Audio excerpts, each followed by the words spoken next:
வணக்கம் அனுகிரகம் தமிழ் சேனல் நேர்களே, நான் உங்கள் அன்பான சயின்டிபிக் வேதிக் அஸ்ட்ராலஜர் அஸ்ட்ரோ அரஞ்சி பேசுகிறேன். நல்லது நினைப்போம், நல்லதே நடக்கும். சயின்டிபிக் வேதிக் அஸ்ட்ராலஜி முறையில எந்த விதத்திலும் மிகைப்படுத்தாமல் உள்ளதுள்ளவாறு எப்படி கர்மா, நம்ம போன ஜென்மத்தில் செய்த பாப புண்ணிய கர்மா இந்த ஜென்மத்தில் எப்படி உருவெடுக்க போகிறது, அதுக்கு இந்த கோச்சார கிரக அமைப்புகள் எப்படி துணை புரிகிறது, அந்த ஒளி தத்துவம் எப்படி செயல்படுகிறது, நம்மளுடைய வாழ்க்கை எப்படி சாதகமான சம்பவங்களாகவும் சாதகமற்ற சம்பவங்களாகவும் நம் கண் முன்னாடி உருவெடுக்கிறது, அதுக்கு நம்மளுடைய கர்மா ஜோதிடம் மூலமாக எப்படி செயல்படுகிறதுங்கிறது நம்ம துல்லியமா பார்த்து கொண்டிருக்கிறோம். அந்த அடிப்படையில இந்த வீடியோல ஆகஸ்ட் மாதம் தனுசு ராசிக்காரர்களுக்கு எப்படி இருக்க போகிறது ஆகஸ்ட் 2025. இந்த ஆகஸ்ட் 2025 பிறக்கும் பொழுதே பாத்தீங்கன்னா ஆண்டு கிரகம் என்று சொல்லப்படுகிற குரு பாத்தீங்கன்னா ராசியவே பார்த்து கொண்டிருக்கிறார். ஆனா மே மாதம் 15ஆம் தேதி மாறின குரு பயிற்சி ஒரு சாதகமான பயிற்சியாகவும் குரு பலனை கொடுக்கக்கூடிய ஒரு பயிற்சியாகவும் ராசியை பார்த்து தனுசு ராசிக்காரர்களை உத்வேகப்படுத்தி புத்துணர்ச்சி கொடுக்கக்கூடிய ஒரு பயிற்சியாக இருக்குது. அந்த அமைப்புல தான் ஆகஸ்ட் மாதம் துவங்குகிறது. அதே போல 4ஆம் இடத்துல சனி இருந்து சனியும் 10ஆம் பார்வையாக தனுசை பார்க்கும் பொழுது குருவும் பார்க்கிறார் சனியும் பார்க்கிறாருங்கிற மாதிரி ஒரு அமைப்பு. அதுல மிக்சடான விஷயங்கள், வேலை பளு, சங்கடங்கள், அலைச்சல்களும் இருக்கிறது, அதே சமயத்தில் உத்வேகமும் இருக்கிறதுங்கிற மாதிரி ஒரு மிக்சடான ஒரு அமைப்பு நிறைந்ததான ஒரு அமைப்பாக ஆகஸ்ட் மாசமாக தனுசு ராசிக்கு இருக்கு. அதே சமயத்துல 3ஆம் இடத்துல ராகு, 9ஆம் இடத்துல கேது இருக்கிறது ஓரளவுக்கு நல்ல அமைப்பு. ஏன்னா 4ஆம் இடத்துல ராகு இருந்து நிறைய தாயார் சம்பந்தப்பட்ட விஷயங்கள், இடம் சார்ந்த விஷயங்கள் எல்லாம் நிறைய மாற்றத்தையும் நிறைய ஆக்டிவிட்டி கொடுத்துட்டு இருந்த தனுசு ராசிக்காரர்களுக்கு இப்ப 3ஆம் இடத்துல ராகு வருவது பார்த்தீங்கன்னா ஓரளவுக்கு ஓய்வான விஷயங்கள், நிறைய பேருக்கு ராகு திசை நடக்கிறவங்களுக்குலாம் ஒரு ஓய்வான விஷயமா இருக்கும். நல்ல அமைப்பு, நல்ல தன்மை. அதே சமயத்தில் கேது 9ஆம் இடத்துல இருக்கிறதும் பார்த்தீங்கன்னா தகப்பனார் விஷயத்துல சில மாற்றங்கள், சில உடல் உபாதைகள், பூர்வீகத்துல சில விஷயங்கள், பூர்வீக ப்ராப்பர்ட்டியில சில ஆக்டிவிட்டி பண்ணக்கூடிய அமைப்புகள் அதெல்லாம் கொஞ்சம் காமிக்குதுங்க. பொதுவாக ஆண்டு கிரகம் சஞ்சாரம் ஓரளவுக்கு மிக்சடாகவும் பாசிட்டிவாகவும் இருக்கு. இப்போ மாத கிரகத்தின் சஞ்சாரம் எப்படி இருக்குன்னு பார்க்கும் பொழுது சுக்கிரனும் பாத்தீங்கன்னா 7ஆம் இடத்துல மாத ஆரம்பத்திலிருந்து முதல் 3 வாரம் இருக்கிறார். சுக்கிரனும் குருவும் சேர்ந்து 7ஆம் இடத்தை இருந்து ராசியவே பார்க்கறது பாத்தீங்கன்னா ஓரளவு குதூகலமான விஷயங்கள், ஒரு வீட்டுக்கு ஒரு ஆடம்பரமான சில விஷயங்கள் பண்றது, காதல் விஷயங்கள், பெண்கள் விஷயங்கள், அதே சமயத்துல சில நட்புறவு கொண்டு வருது, கொஞ்சம் டிராவலிங்கு, சில புதிய தொடர்புகள், அது மாதிரி விஷயங்கள்லாம் கொஞ்சம் பாசிட்டிவா இருக்குதுங்க.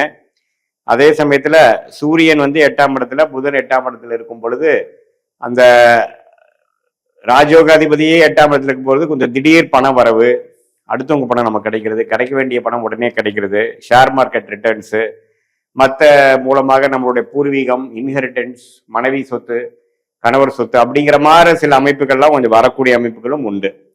ஸோ பொதுவாகவே ஒரு அருமையான ஒரு மாதமாக இருக்கிறது. எப்படின்னா 2025 ஆகஸ்ட் மாதம் தனுசு ராசிக்கு குறிப்பா முதல் 2 வீக்ஸ். 3rd வீக் பாத்தீங்கன்னா சூரியன் 9ஆம் இடத்துக்கு பாகிஸ்தானத்துக்கே வரார், தவறு இல்லை. தகப்பனார் விஷயத்துல சில மேன்மைகள், சில பெனிஃபிட்ஸ் கொடுக்குதுங்க. நம்ம பூர்வீக ப்ராப்பர்ட்டியில சிலது நம்ம செஞ்சுக்கலாம். அதே சமயத்துல நம்ம தொழில் அமைப்பில் இருக்கிறவங்களுக்கு சில பாசிட்டிவான சில விஷயங்கள் உண்டு. ஃபாதர் மூலமா அனுகூலம், அது மாதிரி விஷயங்கள் உண்டு. புதன் என்னதான் 8ல மறைஞ்சிருந்தாலும் மாணவர்கள் ஓரளவுக்கு படிக்கக்கூடிய விஷயத்துல குறைய இருக்காது. ஏன்னா 8 பெரிய தவறான ஒரு இது இல்லை புதனுக்கு. பட் இருந்தாலும் கடக வீடு அதுக்கு பிடிக்காத வீடா இருக்கிறதுனால கொஞ்சம் மாணவர்கள் கான்சென்ட்ரேட் பண்ணி படிக்கிறதுக்கு கொஞ்சம் சிரமப்படுவாங்க.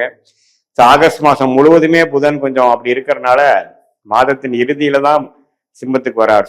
சிம்மம் தான் அதுக்கு பிடித்த வீடு. ஸோ கடகத்தில் இருக்கும் பொழுது கொஞ்சம் படிப்புல ஒரு 100% கான்சென்ட்ரேஷன் பண்ண முடியாம இருக்கக்கூடிய அமைப்புகள்லாம் கொஞ்சம் இருக்கு.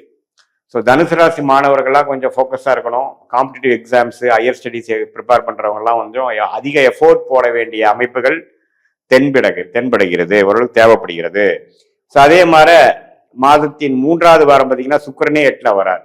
ஸோ சுக்கிரன் 6ஆம் வீட்டதிபதி 8ல வரும் பொழுது சில விஷயங்கள், உடம்பு உபாதைகள், அது மாதிரி சில விஷயங்கள்லாம் கொஞ்சம் இருக்கு. கொஞ்சம் கிடப்புல போட்ட மாதிரி சில விஷயங்கள் இருக்கு, வம்பு வழக்குகள் அது மாதிரி இருக்கும். ஸோ முதல் 2 வாரம் இது மாதிரி திடீர் பண வரவு, சில குதூகலமான விஷயங்கள். 3rd and 4th வீக் கொஞ்சம் கேர்ஃபுல்லா இருக்க வேண்டிய அமைப்புகள் தனுசு ராசிக்காரர்களுக்கு தேவைப்படுகிறது.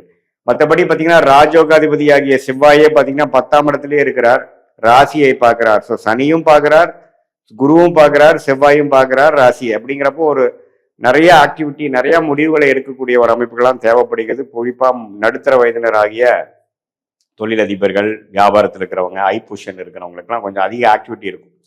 அதே சமயத்தில் தொழில் ஜெயிக்கிறது, தொழிலில் ஒரு உத்வேகத்தை கொண்டு வருது, ஒரு அதிக முயற்சி பண்ணி அடுத்த லெவலுக்கு போகிறது, புதிய முதலீடுகள், புதிய முயற்சிகள், புதிய கிளை, ப்ரொமோஷன், அதிக ரெஸ்பான்சிபிலிட்டி, அது மாதிரி பல விஷயங்கள் வரக்கூடிய அமைப்புகள் கண்டிப்பாக தனுசு ராசிக்காரர்களுக்கு. அது சனியின் பார்வை பெற்ற ஒரு செவ்வாயா இருக்கிறதுனால கொஞ்சம் கேர்ஃபுல்லாக இருக்கணும், கொஞ்சம் ஸ்ட்ரெஸ்ஃபுல்லாக இருக்கும். எடுக்கிற முடிவுகளில் வந்து கொஞ்சம் சிறத்தன்மையோடு எடுத்து முடிவை பண்ணணும். இல்லைன்னா நமக்கு வந்து ஒரு கிளாரிட்டி இல்லாத ஒரு அமைப்பு வரக்கூடிய வாய்ப்புகள் உண்டு. ஸோ தனுசு ராசிக்காரர்களுக்கு வந்து ஒரு மிக்சடான விஷயங்கள், பாசிட்டிவும் இருக்குது, நெகட்டிவ் இருக்குது. நம்ம எந்த மாதிரி செயல்படுறோமோ அது பொறுத்து தான் நமக்கு எல்லாமே பாசிட்டிவாக வர்றதா இல்லையாங்கிறது நம்ம பார்க்கணும். ஸோ தனுசு ராசிக்காரர்களுக்கு வந்து இத்தகைய அமைப்பு இருக்கும் பொழுது உங்களுடைய ஜென்ம ஜாதகத்துல எப்படி தசாபுக்திகள் போய் கொண்டிருக்கிறது, நீங்க எந்த லக்னத்துல பிறந்தீங்க, அந்த லக்னத்துக்கு தசாபுக்தி நாதன்கள் எப்படி இருக்கிறார்கள், அந்த லக்னாதிபதி பலம் என்ன, திக்பலம், திருக்பலம், ஸ்தான பலம்லாம் எப்படி இருக்கு, அந்த தசநாதனும் புக்திநாதனும் இப்ப நடக்கிறது வந்து என்ன ஆதிபத்தியங்கள் பெற்றிருக்கிறார்கள், அந்த ஆதிபத்தியங்கள் வந்து உங்க ஜாதகத்துக்கு நல்லதா வருதா. இப்போ நான் சொன்ன கோச்சார் அமைப்போட இந்த தசாநாதன் புக்திநாதனை மிக்ஸ் பண்ணி பார்க்கும் பொழுது அடுத்த வரக்கூடிய காலகட்டங்கள் ஆகஸ்ட் மாதம், அதுக்கப்புறம் வரக்கூடிய செப்டம்பர் மாதம்லாம் எப்படி இருக்க போகுது, அது மூலமா நீங்க என்ன மாதிரி முடிவுகள் எடுக்கலாம், வாழ்க்கை என்ன திசையில திரும்ப போகிறது, உங்கள் கர்மா என்ன சொல்லிக்கிறதுங்கிறது சயின்டிபிக் வேதிக் அஸ்ட்ராலஜி முறையில நம்ம ஓரளவு கிளியரா பார்த்து அதுக்கு தகுந்த மாதிரி நம்மளுடைய டெசிஷன்ஸ் அது மாதிரி விஷயங்களா நீங்க எடுக்கும் பொழுது நீங்கள் தேவையற்ற விஷயத்துக்குள்ள போகாமல் சமய விரயங்கள், பண விரயங்கள் அதெல்லாம் தவிர்த்து நமக்கு என்ன மாதிரி ஒரு அமைப்பு இருக்கு, நம்ம என்ன மாதிரி படிப்பு படிக்கலாம், என்ன மாதிரி தொழில் பண்றது நல்லது, எந்த நேரத்தில் இன்வெஸ்ட் பண்ணலாம், எந்த நேரத்தில் இடம் மாறலாம், எந்த நேரத்தில் ஜாப் மாறலாம், எந்த நேரம் வந்து நம்ம வெளிநாடு போகக்கூடிய அமைப்புகள், இது எல்லாமே வந்து எந்த தசாபுக்திகள் எப்படி காமிக்குது, நம்ம கர்மா எப்படி இருக்குதுங்கிறது பார்த்து அதுக்கு தகுந்த மாதிரி தக்க முடிவுகளை நாம் எடுப்பேனால் இந்திய வேத ஜோதிடத்தை அடிப்படையான சயின்டிபிக் வேதிக் அஸ்ட்ராலஜி முறையில் நம்ம துல்லியமான பலன்களை எடுத்து அது மூலமாக வாழ்க்கை முடிவுகளை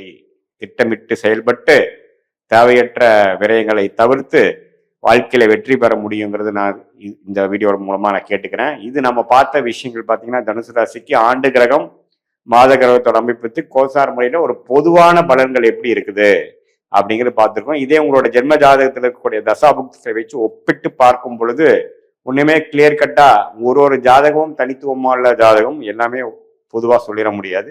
அந்த தனித்துவமா என்ன மாதிரி விஷயங்கள் காட்டுதுங்கிறத வைத்து அதை வைத்து நம்ம வாழ்க்கையில் சில முடிவுகளை எடுத்து வாழ்க்கையில் எளிதில் வெற்றி பெற முடியுங்கிறத நான் கேட்டுக்கொள்கிறேன். மீண்டும் மற்றொரு காணொளியில் சந்திப்போம். நன்றி, வணக்கம்.